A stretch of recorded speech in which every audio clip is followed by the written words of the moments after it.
Well, today Ryan and I will share 5 smart spending tips to help you get through this holiday season. So stay tuned.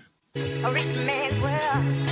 I have turned the soul of this beautiful land, but that beautiful. A rich man. Well, I'd like to welcome everyone to the Money Mindset Mastery podcast. I'm your host, Jim Leo, and joining me today is my co host, Ryan Janot. Ryan, how are things today? It's a ho holiday spending event for today. Oh, God. So Here we go. Good, that's good, right. good thing you didn't. Good thing you didn't pop up with the elf outfit that Yes, you had sent me in advance. I was a little nervous. I'm a December kid, so therefore, holidays is in my repertoire. So Yeah, for sure. celebrating and Yeah, enjoying. yeah. Well, and I almost showed up with one of those ugly Christmas sweaters, but then I realized I don't think I have any that are appropriate for video, so I skipped that for today. And in speaking of the whole holiday cheer and the holiday season, like I can't believe we're hitting the finish line to 2023. And as a result Yep. of that, there's a lot of people thinking about their holiday spending this year. And today we're going to talk about managing holiday spending effectively. And this really was a result of a recent blog post that was written by Suzanne Khan, and she wrote it for Cashflow Inc., um, talking about how to, again, effectively manage your holiday spending. Yeah, it's obviously one of the biggest things coming into this year, and obviously, Black Friday usually kicks off for most people when the holiday spending will start commencing. And for those people, obviously, it's one of the things that we want people to share in the comments is how are you helping yourself through this holidays, especially with spending and looking for new ideas. Again, we want to create a community of educating people of different ways to do things, and Yeah. obviously, here's some ideas of what we've come up with, and we'll talk about that throughout our podcast. So, Yeah, we're gonna run through some of the ideas shared by Suzanne. yep. We're going to probably sprinkle some of our own ideas in there as well in terms of what we have done, or what we do. And I think also what I'd like for people to do, if at all possible, if you're listening or watching live right now on any of our platforms, or on LinkedIn, Facebook, and YouTube, throw in a comment. Let us know, what do you do to help you kind of get through the holiday spending season. And if you're listening to this as a podcast recording afterwards or on YouTube, same thing. Just send us a comment, or some ideas, because we really are trying to help as many people as we possibly can kind of get through this holiday season. It's been, I don't know, 3 years where financially things have been very challenging for Yep. many people, starting with COVID, right? And then we kind of got past that, and things seem to be okay, slightly for a recovery. And I think we were all looking forward to, wonderful things happening moving forward. And then we got hit with inflation and interest rate, spikes. And this year it's probably as bad as I can remember in terms of what I'm hearing from people and some of the struggles that they're dealing with. So it's one of the main reasons why we're doing this episode today. And I think it's Yeah. also going to be the last episode of 2023.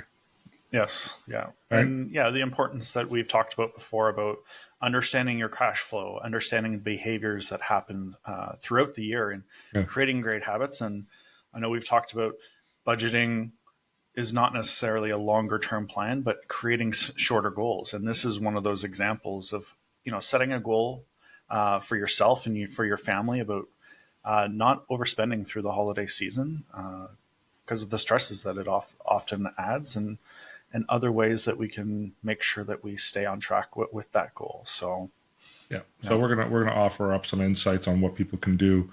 I guess the first thing we should start off in talking about is really the cost of the holidays. And it's not just gifts, it's also food, dinners. yeah, Some people who do like to go out to a Christmas party and are looking to dress up nicely, because a lot of people don't get out much anymore post COVID. yep, So it is fairly expensive. And I think Suzanne had mentioned, was it 2022, Ryan, that the average person was planning on spending about $1,400 Yeah. for the holidays. But this year, we don't have a number, but the sense is that people are going to be spending a lot less than they normally do because they just don't have the money to spend. Yeah, that's absolutely true. And Yeah. it's a great way to look at different ways to do that spending, right? And we'll go through the 5 smart tips that Suzanne mentions in her blog, but also, again, as we said, what are you doing out there? And we'll sprinkle some of that our own joy for people to make sure that they're preparing for what they're going to purchase for people, experiences to make the holiday season a little bit more enjoyable and a little less heavy on the credit card spending. So Right. yeah, the Suzanne mentions 5 smart spending tips, and the first one being, make that list. And she says, as Santa, check it twice to what you've purchased. I find myself, I make lists throughout the year that I'm constantly adding and taking away things to, and trying to avoid the danger of impulse shopping, and which is one of the big things that can happen for the holiday season, is you kind of get carried away with trying to make it a great experience for loved ones, for your partner, but to make the list of what was most important for them. And for my son, I'm already shopping for him back in August, usually, when I'm looking for little things to be stocking stuffers, and or maybe perhaps a big purchase for him for the Christmas underneath the tree. So Yeah, my wife Carol, she basically, not intentionally, it's not intentional, but I'd say she starts shopping in January, right? mhm. Throughout the whole year, she's looking for sales and opportunities. And, we might be somewhere in the middle of June. She's like, oh, this would be a great gift for so and so for Christmas. And Yeah, that's not my mindset. Like for yeah, me, when it comes to Christmas, I used to be the December 24th guy. Um, mhm. I'm now maybe December 15th guy. So I'm definitely a lot better than I used to be. Yeah, And I never really put together a list before. It was, yeah, I know the people I have to buy for, so I'm just going to go out and whatever I see, I'll buy. yeah, I've definitely shifted my mindset there, especially kind of going through the program of becoming a certified cash flow specialist. So mhm. now I have a list of the people I have to buy.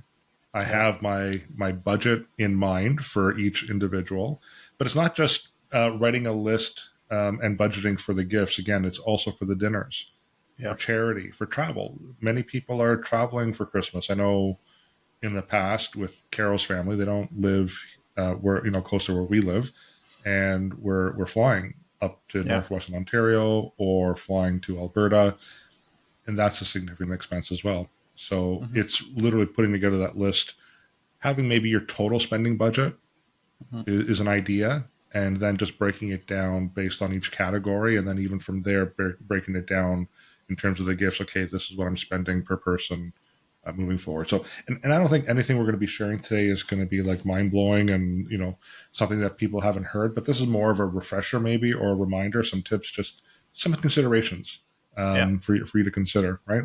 yeah, And yeah, the next tip that Suzanne shares is be mindful when shopping. mhm. So, looking at leveraging sales, that's a big one. Yeah, And there are a lot of sales, to your point, Black Friday and yeah, Cyber Monday. yeah, Usually there's some pretty good sales there. yeah, Even in the beginning of December, you start to see the early sales happening for Boxing Day. mhm. And I remember when I used to work retail, people would come in the first 2 weeks of December and we'd have our pre-boxing sale. And a lot of people would say, I'm just going to wait till Boxing Day because it's going to be that much cheaper. And it really never was.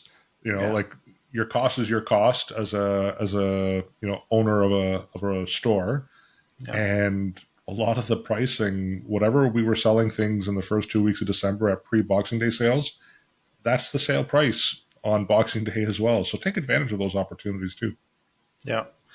Yeah, some of the sales for a lot of people are coming on the Boxing Day, and I've always joked to say, "Hey, why don't you start celebrating Christmas on like December 29th?" You know, young kids won't know the difference really. They're off for a couple of weeks. They won't know. Take advantage of some of those deals that are happening.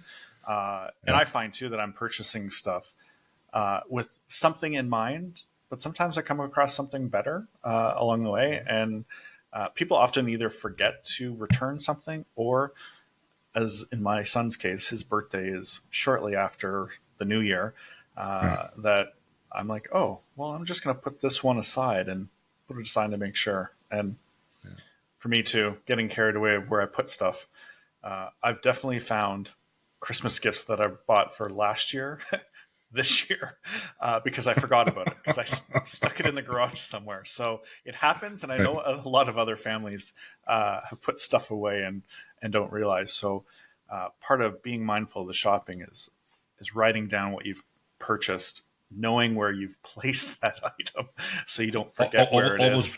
Almost drawing a map. Yeah, exactly. A treasure. So, It's a treasure map. Here's yes, where I and placed this in the house. X marks yeah, the spot. exactly. So you Yeah. never forget about it. Otherwise, the raccoons and squirrels in the attic will have something to play with all Yeah. year. So yeah, And you know, the other thing I think people should be mindful of is the whole price matching thing. Like, it works, but I yeah, find sometimes, people will share with me is, yeah, I drove like an hour for this price match, and yeah, I would think to myself, how much did how much did you spend in that scenario? And maybe it was like 10, 15, $20. And by the time you factor in the gas and the wear and tear and the time, that's an hour there, an hour back, maybe broke even in that situation. So just also be mindful.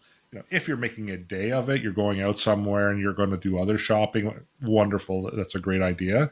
But yeah, if you're going to drive a half hour, an hour to a place just to price match to save $10, you might just want to reconsider that, because you might be spending more in the travel cost mm, than you're going to really benefit from that price matching. Would you yeah. would you agree with that, or am I off base on I that one? No, I'd say, people often think that they're saving a few dollars. I think about it throughout the year in grocery shopping. Right. The price matching of, oh, eggs are $7.99 here, but they're 6.99 here, but for that dollar saved, that's Yeah. probably $2 worth of gas plus my time Yeah. going from place to place. So yeah, being very mindful of where it is and how good of a deal it is for that. Now, if you're obviously buying more things, Mhm. then that could be more worthwhile. And that quality time singing Christmas carols in the car, just like Mr. Griswold does in Christmas Carol, or not Christmas Carol, National Lampoon's Christmas Yeah. movie, Christmas Vacation. So Right. yeah. So for tip number 3, understanding, as we've talked about before with cash flow, using different accounts and specific accounts built for a goal like holiday spending, to make sure that you have the physical money, and being able to put a little bit of money aside into that account to make sure you stay on track. So I know, Jim, you've talked about it many times when we're meeting with clients about cash flow, about making sure that the money's going to a different account so you don't see it and you know that here's a goal specifically. Any other tips that you've noticed for clients that you come across with? No, I really like number 3, because it's very similar to your point, what we recommend to our clients when we walk them through a behavioral cash flow plan.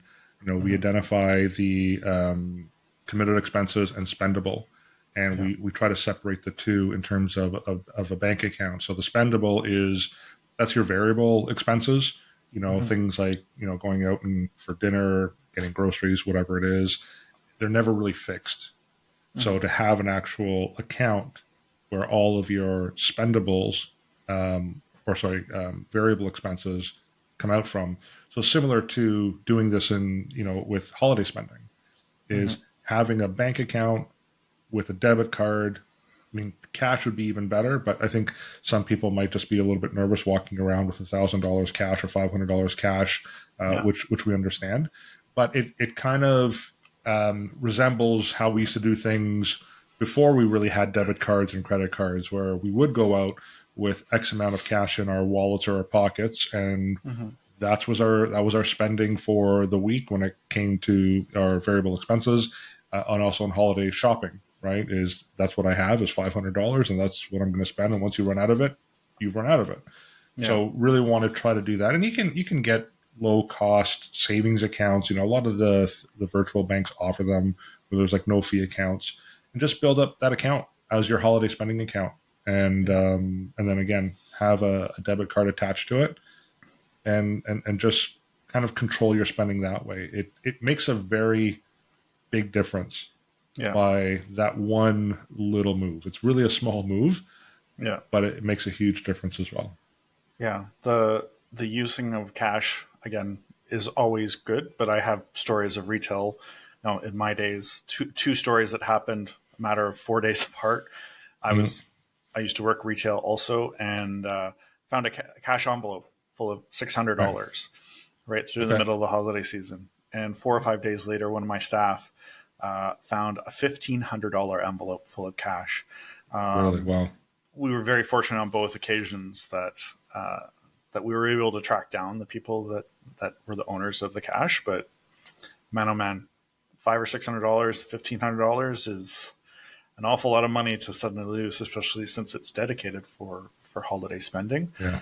And something that we talked about recently that it's funny because I know a couple people, and it happens to myself too when it comes to holiday spending, is make sure you dig into your drawers and your purses and your wallets, and bring out some of those gift cards that you've forgotten Yeah. about for many, many years. Yeah. Having worked retail, obviously gift cards is a huge part of the sales strategy for companies. But the number that was always thrown around was that in the first 4 to 6 months, 80% of gift cards get used in the first 4 to 6 months, right? So, but after that, nearly 85% of those gift cards never get used after that. So Really? here's a large sum of money that is likely sitting for everybody to use, that's probably in a drawer or a purse or a wallet right now. So I am encouraging people to dig deep of making sure that they make use of those gifts. And then some of those gift cards do have expiration dates, to be aware of that too. So you want to make sure you're not losing out of essentially what's become free money for you to use, and help build that into your plan too, if you can find them, especially now leading up to holiday season. So Yeah. I know with my kids. So when Liam gets gift cards, are pretty much spent within or used within the first couple of weeks because he's yeah, excited. He wants to use them.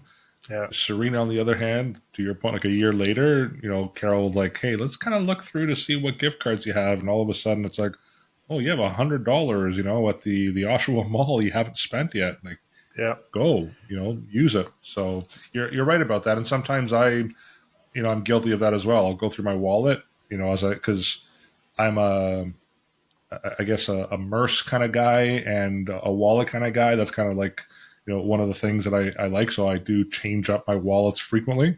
yeah, And sometimes as I'm, you know, transitioning or transferring things from one wallet to another, I'll look and say, oh, I forgot I had this gift card to that store. And I put it in my wallet to make sure that I wouldn't forget. But, you know, like you buying gifts in June, you forget. yeah, So maybe I have to have some kind of beeper or something to remind me every so often, hey, you got a gift card in your wallet.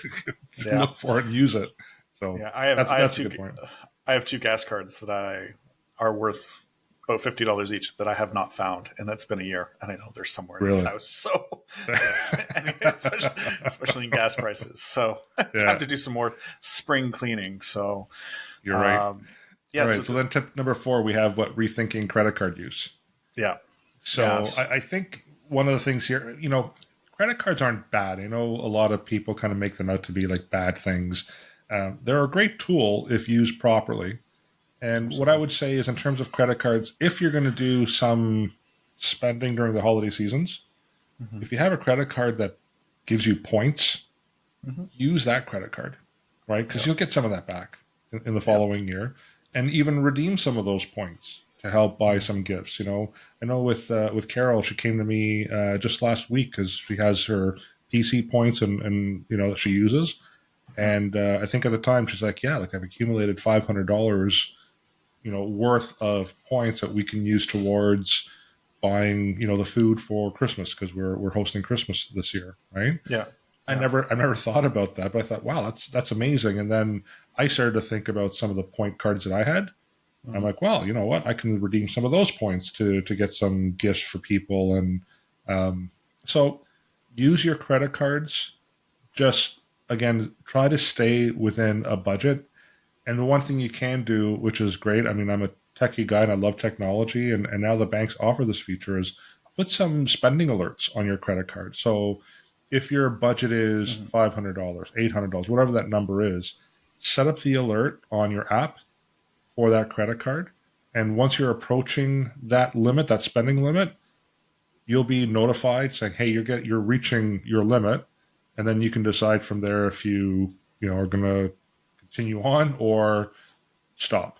Right. Yeah. So there are tools now that are available to help us stay on track. Yeah. And the same Anything else with to add to credit that? card.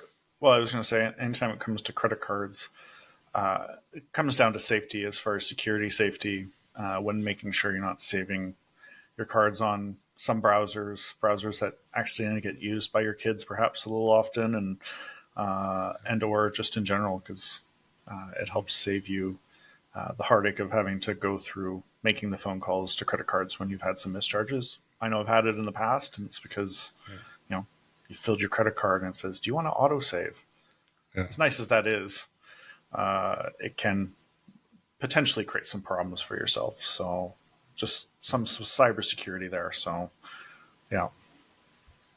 Alrighty, you want to take us into tip number 5? So tip 5 was about holiday gift exchange and group donations. Especially around the holiday season, whether it's families or company things, doing gift exchanges always can be a very fun event to do. I know when the family gets larger and larger, the families often try to buy as many gifts for the kids, but sometimes it's good to consider a simple gift exchange. There's White Elephant, I think it's called, where you do like a Santa Claus gift, but it's about staying within a budget and making sure you're staying within kind of the simple instructions within that, and not being going above and beyond what you should Yeah. and what you can expend. So We other than actually that, implemented that in our family. yeah, So, I mean, in my on my side of the family, we have a total, including my kids, 10 nieces and nephews. yep, And a few years ago, we made the decision that once they reach the age of 18, yeah, they're part of the Secret Santa crew. So, the adults, myself with my siblings and spouses, we started Secret Santa a while ago, and mm-hmm. then my first nephew turned 18, and we're like, well, he can come into the group. Mm-hmm. So we've had a couple, added to the group, and then this year we've had 3 all of a sudden. My daughter and my niece and nephew who just turned 18. So Yeah, it makes a huge difference, yeah, right? Because now you can spend a little bit more for that single person, yeah, but you're still saving overall because you're not, trying to budget for 9 other people, 10 other people, right? So yeah, that's a huge one for sure. And yeah, and even the group donations ones, I like the idea of donating, like for example, if there's a family in need, mm-hmm. like adopting that family for the holidays and providing them with some gifts and food in place of, like, Carol and I, we've been married for a long time. It's getting harder to, find or buy gifts for each other. Mm-hmm. So one of the things that we're starting to talk about is, instead of gift exchanging between the two of us, maybe we just adopt a family, and whatever we were going to spend on each other, we just spend and help out a family. So that's something that we've been talking about as well. Yeah, And recently here, and this is going back to recognizing that people are struggling right now. There's a local charity well, they're not even charities, actually a local family who started this program a few years ago where they collect gifts that we donate to seniors Yep. because they seem to be the forgotten people. Like many of them are in homes without family. Mm-hmm. They don't receive gifts. They don't, share gifts, and they miss it on the Christmas holiday. Yep. So this group will put out the word. We're raising, or we require X amount of Christmas bags to donate, and they will donate them to these various homes. This year was the first year in a few years where, a week up to the deadline, they were still short about 280 gifts or bags. Mm-hmm. I don't recall that ever happening before. Yeah. But it's been a struggle this year because a lot of people are, who did donate before are struggling financially, and they just don't have the resources to do it. Yeah. But thankfully, some businesses came through and were able to meet the goal and able to help them out. Yeah. So just even little things, people aren't looking for big things. Slippers, a pair of slippers is really nice. A nice little gift, some mitts, a hat. It doesn't have to be something significant, but getting into group donations, you're doing good for other people too. Yeah, that's That'll make you something that I feel heard. good. Yeah, it's something I heard recently from a couple families in our neighborhood was that they'd pooled their money together, and whether it was going towards community care, essentially the food bank, our local school did the same thing, went door to door collecting for the local food bank. Senior stockings for seniors is the same thing, going to a group home. But doing all these little things at this time of year is about believing and giving. So Yeah. there's lots of great ways. And again, as we said earlier, we'd love to hear how other people are doing it this year when Mm-hmm. when you're looking for a great organization that has a meaningful cause that we can help support through just Yeah. sharing the word. So yeah. Yeah. So I guess now that we've gone through the 5 tips, how do we incorporate some of those things in our every day-to-day spending habits? Any ideas that you can share, Ryan? Well, mine is always about self awareness. Just being aware of what what is most important to each individual when you're buying gifts. I will jokingly always say about understanding people's 5 love languages. Same goes for Right. their money language, and just having a simple discipline of setting a budget and sticking within it. Mm-hmm. And that's one of the biggest things about just helping yourself create that habit from day to day and Mm-hmm. as you go through the holiday season.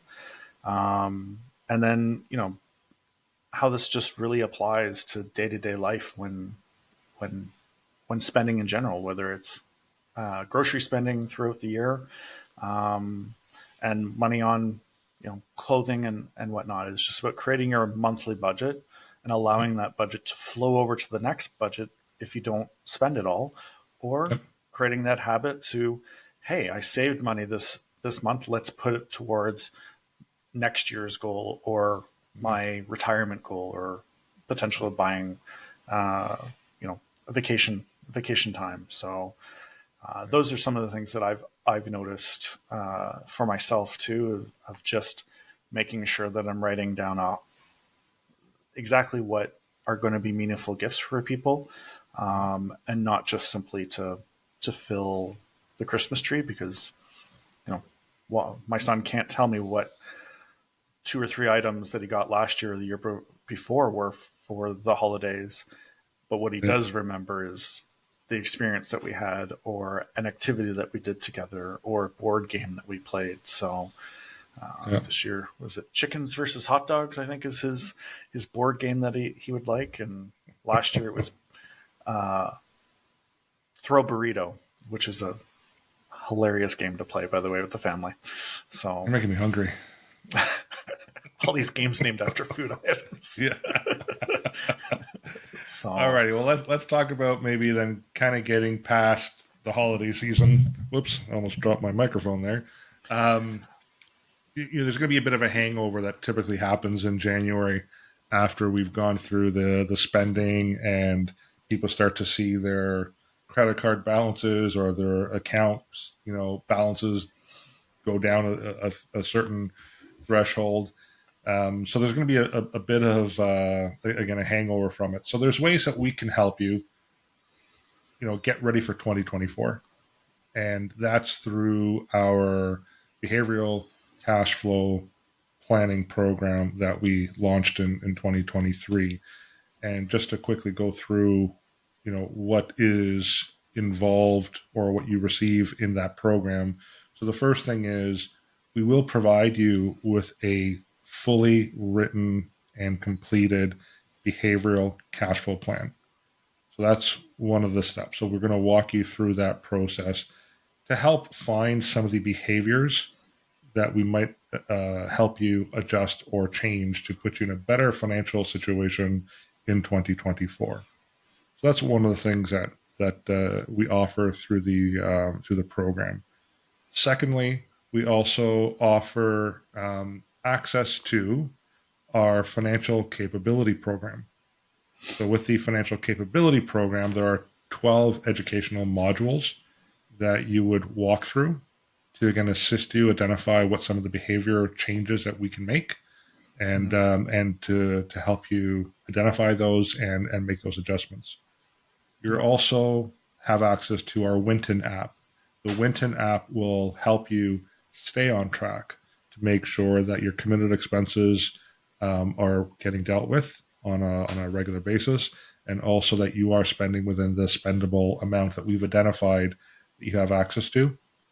And then finally, we do offer on an annual basis 4 1-hour coaching sessions to help you kind of bring it all together and make sure that you are on track and you remain on track, not just with the behavioral cash flow plan itself. What we're finding is a lot of people aren't really going through the modules, and they're just as important. So part of the coaching will be, we're going to go through the 3, so 3 each time, to go through what those are and what you've learned from them, and again how we can apply those to your own personal situation. So that's what we're offering. We encourage people. I think right now probably people are going to be sitting back and they're just focusing on the holidays and being with family and all those things. But just in the back of your mind, have that seed planted, knowing that come January, if you want to put yourself on track financially, that we do have an offering available to you that can assist. Yeah. I think some of the clients who are working with us already, the word that keeps coming out is they're getting the support, and they're getting a little bit of that accountability, because sometimes it's nice to have somebody help support that accountability. And kind of going back to the capabilities things, this is obviously holiday spending is one of those things that is part of that, but there's a lot more of understanding, how to help fund education, looking at retirement and your spending from day to day, and just understanding credit. So those are just some of the 12 items that people walk through as far as learning it. And it's all things that really our education system should be touching upon, but haven't quite been doing a good enough job doing so. Because lots of young people like to have cars. So we talk about car leases and loans, and what are the checks and balances, and understanding those too. So it's a really full-blown education understanding of many different things within your day-to-day life. So yeah, another example is we help people identify where budgeting is appropriate and where budgets typically fail. Right? Because a lot of people use budgeting as their long-term solution, and it never works out to be a long-term solution. So we'll go through that with people through our program, and I think from our experience with the clients that we've put through the program, many of them will respond with, "I love that idea. I love that strategy." When we make the recommendations, and again, they're not mind-blowing new strategies. Like it's things that we've done in the past, things that we know that we need to do. It's kind of like diet and exercise. We know that we should probably eat a certain way. We know we should exercise a certain amount of times a week. We just don't do it. But once there's that accountability, once there's that coach, you're dealing with a dietitian, for example, you're dealing with a personal trainer. But now you're accountable to someone. Yep. And in that instance, people typically stay on track with their goals because of Yeah. that coaching. And that's what we're offering as well through the behavioral cash flow plan. Yeah. And again, the financial world, as far as wellness, is often the one left off the wellness circle. Mm-hmm. But we want to jam our slice wedge in there as to make sure Yeah. that that when your financial world it allows you the freedom to do and get more support in the rest of the wheel that you have. So Yeah. And the program isn't just for single people, families. It's also for business owners as well. And we do assist clients all across the country in North America. So this is wide open in terms of how we're able to help people and the amount of people that we can help. So yeah, so I guess we're going to wind things up a little bit. So one of the things that I encourage people to do is we do have a money mindset ebook that's available, no cost. That's complimentary. So what I encourage you to do is if you go to www.tvhcashflow.ca, that'll take you to our ebook. Go ahead and register for it. It's available to you. There's also what's called a money mindset quiz that you can complete. And we've identified 7 different money mindsets that people generally have. I would say it's almost like astrology, because sometimes I'll have people come back and say, well, that's not 100% accurate. It's like, no, it's not meant to be 100% accurate, but about 80%. It does get it right.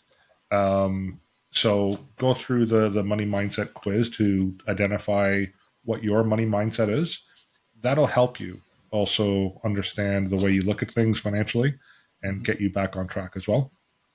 So that's one thing that I definitely encourage people to do. Right? Anything else that maybe no, I've forgotten? just be mindful through this holiday season. Find time for yourself through the holiday season, downtime to enjoy it and sit back and enjoy the family time, no matter how crazy it can be. Yeah. Yeah. Because some people don't always get together with family throughout the holiday year. But just take a moment before you make that big purchase. And what is it doing for the family member or the person that you're purchasing it for? Because you also don't want to put yourself in more financial debt by trying to buy something big. So. And remember, to your point, Ryan, it's about just spending time with your family and friends. Just recently in the last couple of weeks, my neighbor 2 houses down from us suddenly passed away. This is right before Christmas. I don't think any one of the family members woke up that morning expecting that was going to happen. They never see him ever again. So hug the people you love, hug the people that you care about. It's more about spending time than spending money, really, at the end of the day. So just don't forget that part of it. That's what the holidays are really all about, is to just be with the people that you love and love you. Because that's the gift, right? That's the gift that keeps on giving until we're no longer around to give those hugs or whatever else. So to me, that's the most important thing for sure. And lots of great holiday movies. That and I've definitely been enjoying eggnog a lot more than I normally have. Eggnog with a little bit, a shot of Disaronto. Oh, yeah. It's beautiful. It's mwah. All right.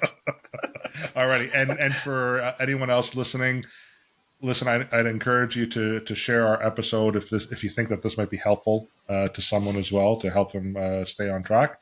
And feel free to reach out to us. As I mentioned, tvhcashflow.ca. You can email us at cashflowsolutions. That's CACHEFLO solutions at tvhgroup.ca.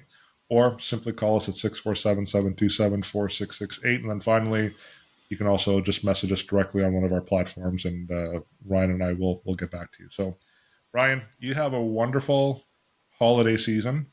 Thank you. Hug your people. Enjoy your time. And everyone, we will see you in 2024. Take care.